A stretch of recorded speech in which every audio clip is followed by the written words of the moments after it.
정치권 이슈를 직접 묻고 답하는 정치 와이. 언론계 이야기 이어가 보겠습니다. 방송통신위원회는 상임위원 5명의 합의제 기구입니다. 그런데 지금 비정상적으로 3명 체제로 운영되고 있습니다. 윤석열 대통령이 한상혁 전 방통위원장을 면직시켰고요. 야당이 추천한 최민희 상임위원 임명을 거부했기 때문입니다. 5개월째 임명이 되지 않고 있으신 분이죠. 방송통신위원회 상임위원 내정자이신 최민희 전 의원 모셨습니다. 어서 오십시오. 예, 반갑습니다. 최민희입니다. 원래 저희 뉴스공감 고정 출연자셨는데 네. 상임위원 내정되시면서 이제 저희가 얼굴을 못 뵈었는데 네. 결국 이렇게 다시 뵙게 됐습니다. 그러니까 국회에서 3월 30일 날 의결됐거든요. 네. 그러면 법제처에서 이번에 보도자료 낼 때 보니까 제 신분이 방통위원 내정자더라고요. 예. 네, 그래서 사실 이렇게 오래 임명 안 될지를 몰랐어요. 네, 그런데 그러니까 임명을 거부한 것도 아니죠. 왜냐하면 법제처에서 계속 결격 사유를 심의 중이다 이러고 있는 거거든요. 지금 4개월째. 예. 방통위 상임위원으로 임명되는 과정 한 번만 설명해 주시면 좋겠는데요. 예, 방통위 설치법 5조에 따르면 방통위는 대통령 추천목 2명 그리고 국회 추천목 3명으로 구성하게 되어 있습니다. 그런데 그중에 국회 추천목 3명은 대통령이 속하지 않는 교섭단체에서 2명이 추천돼야 돼요. 네, 그래서 국회에서 추천하면 대통령이 임명한다 이렇게 되어 있습니다. 그러니까 임명할 수 있다가 아니고 임명한다 이렇게 되어 있기 때문에 국회 의결되면 임명해야 되는 거죠. 그런데 임명이 되지 않고 있으신 네, 상황. 그래서 저는 이게 윤석열 대통령이 지금 불법적 행위를 하고 있다고 생각합니다. 그것도 상당히 길어지고 있는데요. 네, 5개월째입니다. 그 상임위원 임명이 미뤄지고 있는 배경으로 이제 법제처 판단이 안 나오고 있는 부분 계속 거론이 되고 있습니다. 근데 동아일보가 법제처에서 부적격 판단을 내린 걸로 전해진다 보도를 하니까 법제처가 그런 사실이 없다고 밝혔습니다. 그렇다면 도대체 임명이 미뤄지고 있는 이유는 또 뭔가? 이 부분 어떻게 보세요? 우선은 첫째, 지금 이렇게 뭐 법제처로 보내고 부적격이냐 아니냐를 이런 것 자체가 지연 전략이라고 생각을 했습니다. 처음에. 그러니까 왜냐하면 지금 만약에 제가 임명되면 방통위 구조가 여야 2대2 구조거든요. 그렇죠. 그러니까 여야 2대2 구조에서는 오늘 표한수 언론재단 이사장 그 회의만이 부결됐듯이 2대2 구조면 아무것도 못합니다. 네. 그래서 새 방통위원장이 와서 방통위가 5명의 완전체가 될 때까지 기다려야 되는 거예요. 그러니까 저는 그걸 피하기 위해서 말하자면 저를 임명하지 않은 상태에서 방송 장악을 하기 위해서 제 임명을 하지 않고 있다고 봅니다. 민주당에서 추천한 이제 분이시니까 민주당에서 조금 더 압박을 하고 나서야 되는 거 아닌가 싶기도 한데요. 압박을 하죠. 근데 그 압박 수단이라는 게 그러니까 저는 민주당이 뭐 다 잘한다 이렇게 생각하지는 않지만 제 건을 놓고 민주당이 할 만큼 합니다. 임명하라고 하고. 네, 그렇게 압박을 합니다. 근데 임명을 안 하고 있고 법제처가 유권 해석을 안 하고 이게 뭐 사실 저에 관한 유권 해석이 오래 걸리는 게 아니거든요. 이미 사례가 있어요. 고삼석 전 상임위원이 거기는 이제 부적격이 아니라 자격 시비. 그러니까 방통위원이 되려면 언론단체에서 뭐 15년, 뭐 교수도 뭐 일정 급 이상, 뭐 공무원도 2급 이상 뭐 이런 게 있습니다. 그게 안 된다고 방통위가 부적격 판정을 방통위 그 상임위원회에 대해서 부적격 판정을 법제처가 했습니다. 그게 6일 걸렸어요. 근데 저는 지금 4개월째 검토 중인 겁니다. 너무 비정상적으로 길어지고 그러니까 있는 지금 이 상황인 상황을 거죠. 누가 지금 법제처가 정상적인 법적 절차나 판단에 따라 계속 심의하고 있다고 보겠습니까? 이게 복잡한 사안도 아니거든요. 그러니까 지금 임명이 미뤄지시면서 3명 체제로 비정상적으로 운영이 되고 있는데 그러면서 방송 장악의 수순을 밟아가고 있다고 보는 겁니다. 근데 지금 방통위원장 직무대행을 맡고 있는 김효재 상임위원이 이제 임기가 일주일 후면 만료가 됩니다. 그럼 김효재 위원장도 임기가 만료되면 이제 3명에서 2명으로 또 주는 거예요. 아니죠. 그러니까 한 분이 뭐 임명은 이동관 지명자는 임명될지 안 될지 시간이 지금 청문회를 아직 조금 봐야 되니까요. 네, 청문회 결과에 따라 달라지는 거니까요. 저는 그걸 기정사실화하면 안 될 것 같습니다. 네, 그래서 일단은 이상인 대통령 추천목 상임위원 1명 남는 거죠. 아, 네. 그렇게 보시는 거고. 네. 방통위가 KBS 이사장 그리고 EBS 이사 해임을 의결했습니다. 네. 지금 뭐 이뿐만이 아니죠. 오늘 뭐 한국언론진흥재단 표한수 이사장 해임안이 이제 부결되긴 했습니다만 다음 주에는 MBC 대주주인 이제 방송문화진흥의 권태선 이사장 해임안이 상정돼서 또 처리될 가능성이 높다는 이야기도 나오고 있고 임기가 얼마 남지 않은 김효재 직무대행이 이렇게 많은 일들을 한꺼번에 처리하는 상황은 어떻게 보고 계세요? 그건 뭐 좀 아까 저 출연했던 분이 얘기한 말에 동의합니다. 그러니까 저는 지금 이 정부의 방송 장악이 몇 가지 단계별로 가고 있다고 생각하는데요. 1단계는 방송 장악. 우리가 흔히 방송 장악이라고 얘기는 하지만 그건 KBS, MBC 사장 교체하는 겁니다. 네. 그러니까 MBC 방문진 이사장 이사회나 KBS 이사회를 국힘 여당 우위 구조로 바꾸려고 하는 것도 사장을 바꾸려고 하는 거거든요. 사장을 바꿔서 인사를 통해서 방송의 내용을 보다 친윤적으로 바꾸고 싶다. 이런 의도라고 보거든요. 그렇기 때문에 이제 그 방송 장악이 이루어지는 과정에 지금 있다. 우리가.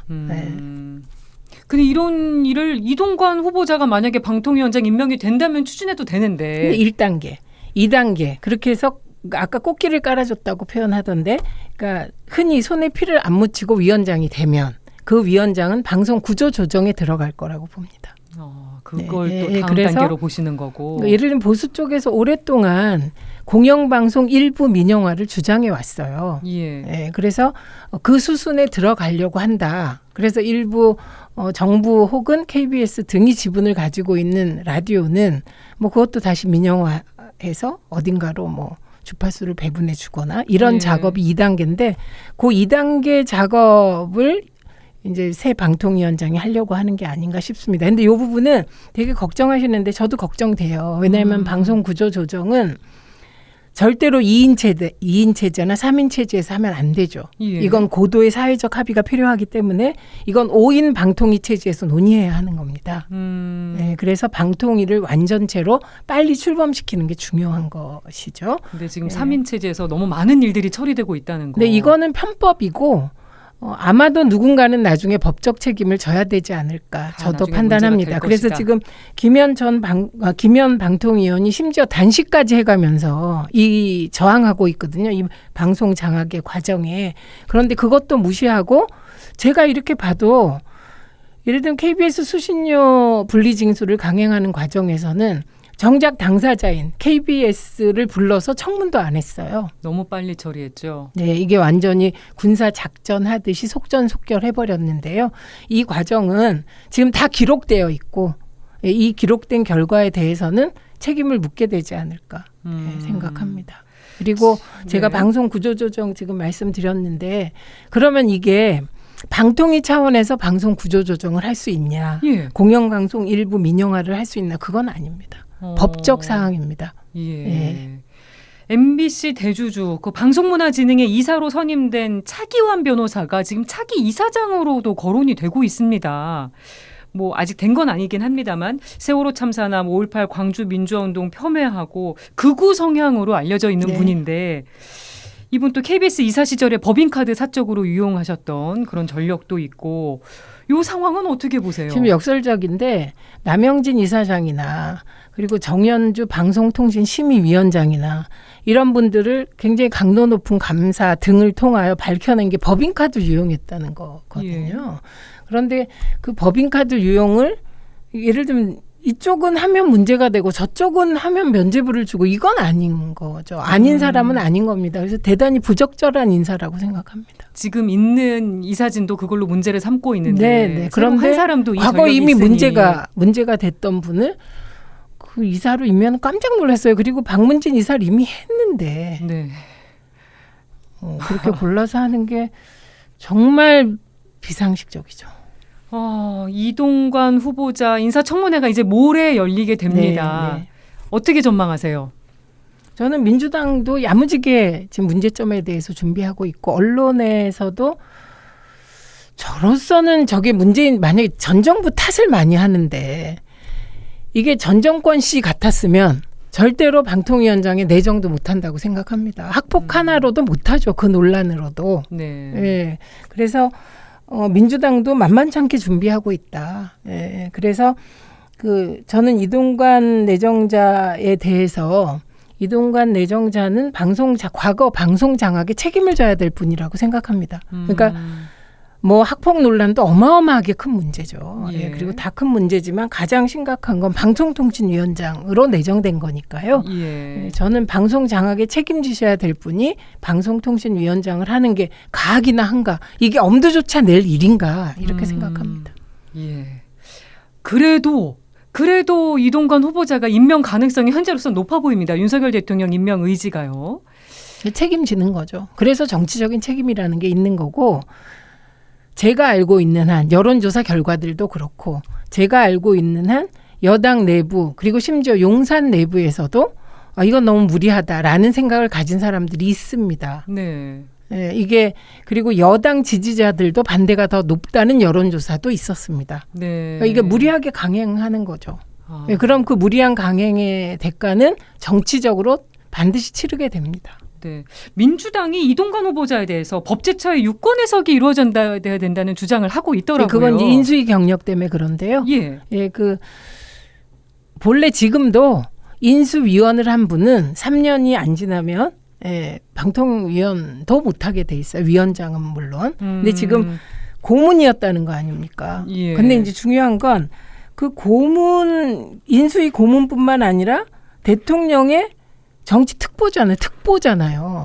네, 그러니까 이건 인수위원보다 어떻게 보면 더 대통령과 가까운 거잖아요. 예. 네, 그러니까 이건 충분히 결격 사유가 된다고 볼 수 있다. 네. 네. 그렇게 생각하고 여야가 같이 과방위 차원에서 법제처로 이제 해석을 의뢰하자, 법적 해석을. 그런데 여당이 지금 동의하지 않고 있는 것으로 알고 있습니다. 지금 법제처 유권에서 의원님 것도 걸려 있는데 제 경우는 이제 서로 이렇게 아니요, 서로가 이건 완전히 경우가 다릅니다. 네. 제 경우는 제가 여기까지 들어갈 필요가 없기 때문에 내용을 설명을 안 하는데 예. 일단 저로서는 굉장히 억울한 정치 재판을 받았고 제가 최순실 국정농단 때 윤전주 필라테스 장비 폭로를 시작으로 네. 의문의 청와대 침대 세계 등등 제2부속실의 몰래카메라 폭로해서 제2부속실이 폐지됐습니다. 예. 네, 그런데 그 이후에 저로서는 굉장히 억울한 정치 재판으로 이제 150만 원 형을 받았다가 2022년 말에 네. 2021년 말에 복권됐습니다.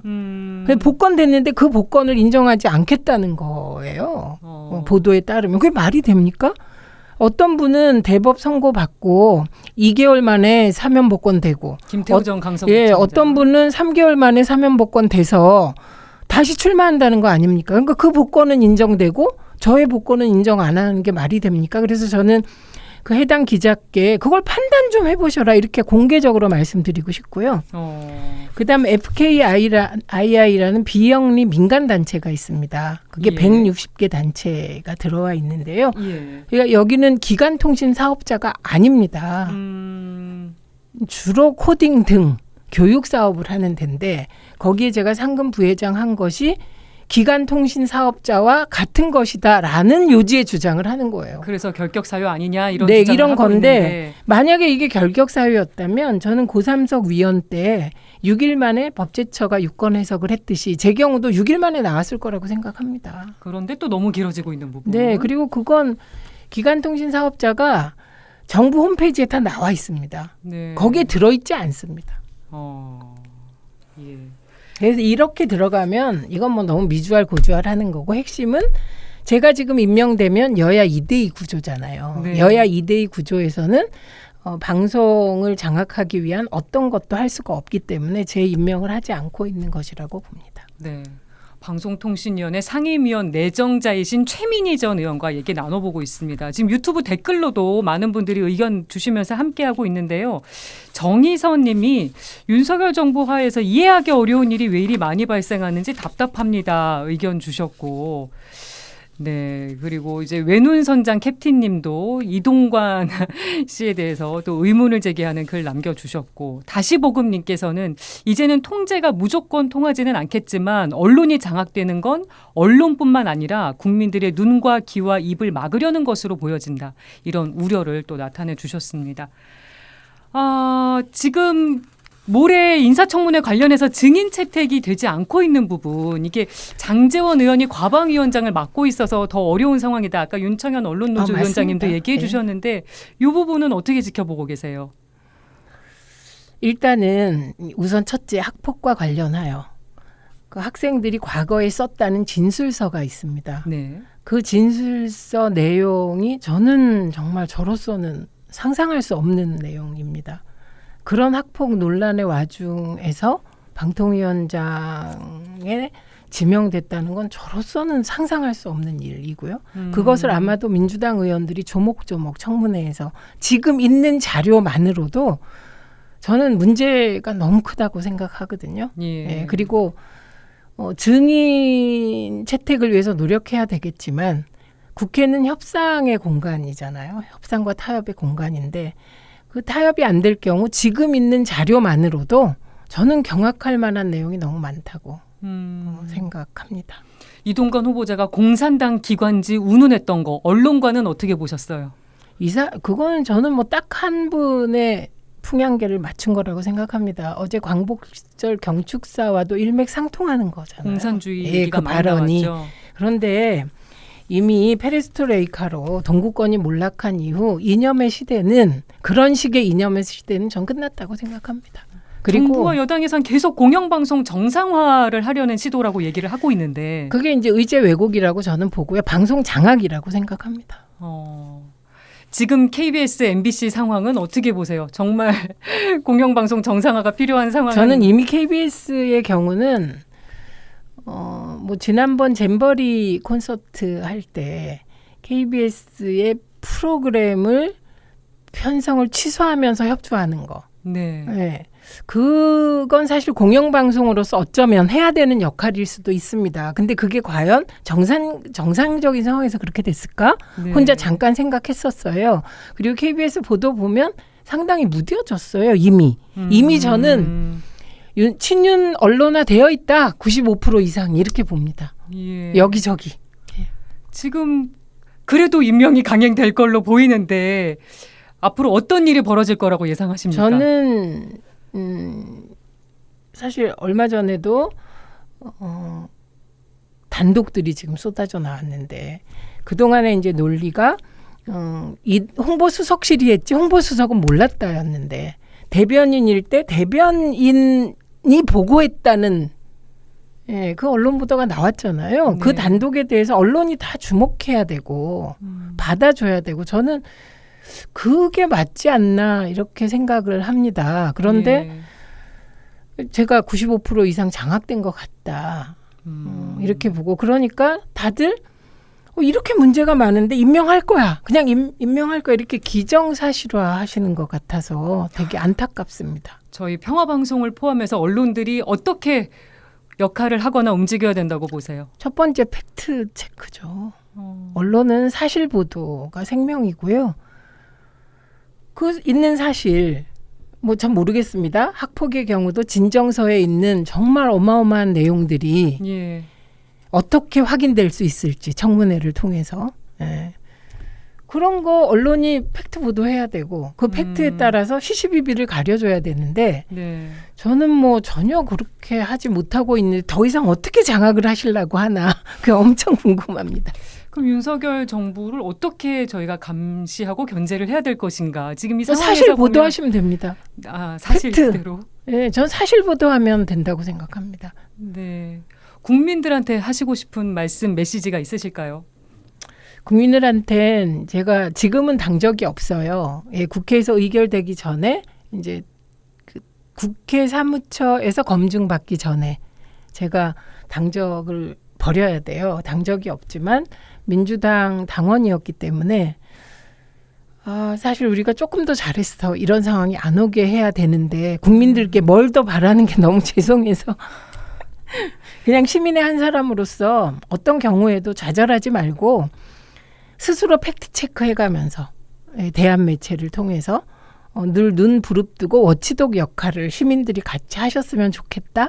뭐 이렇게 생각합니다. 근데 굉장히 죄송합니다. 되실 수 있을지 장담할 수 없는 상황이어서. 그거는 임명해야 되는 거죠. 예. 그래서 빨리 임명해 주실 것을 촉구합니다. 그리고 저는 집권 세력이 방송 정책을 철학에 맞게 펴갈 수 있다고 생각합니다. 네. 그럼 그렇게 해도 좋다. 그런데 중요한 건 방송통신위원회를 완전체로 5명으로 출범시켜서 하시기를 간곡히 당부드립니다. 알겠습니다. 최민희 전 의원과 얘기 나눠봤습니다. 오늘 나와주셔서 고맙습니다. 네, 고맙습니다.